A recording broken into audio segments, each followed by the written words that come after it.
A secret deal reportedly allowed some of the most notorious ISIS fighters to escape from a besieged Syrian city with their weapons. Our partners at the BBC say 250 fighters were permitted to leave Raqqa. They got out with 3,500 family members to ISIS-controlled territory.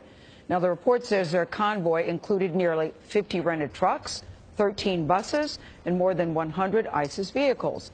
10 trucks were loaded with weapons. The BBC says the U.S. and British-led coalition knew about the deal brokered by Syrian democratic forces, and they actually monitored the exodus. Here's an excerpt of Quentin Somerville's report.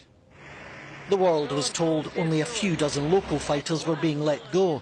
No foreigners and no weapons. But the trucks were crammed full of fighters, some wearing suicide belts. All were heavily armed. After days of searching, we picked up the trail at a truck stop on the outskirts of Tabqa.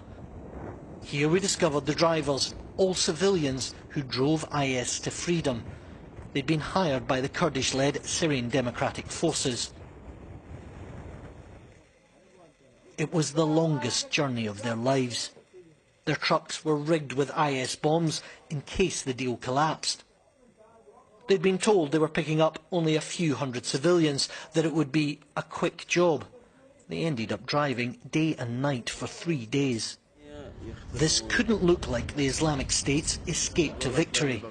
So the SDF insisted there would be no flags and no banners. Instead, IS fighters sat boldly on top of the trucks. The axle on one lorry broke. It was so overloaded with IS weaponry. The Pentagon spokesman says the United States was not part of this deal, but the spokesman also points out the U.S. was not prepared to bomb buses full of women and children.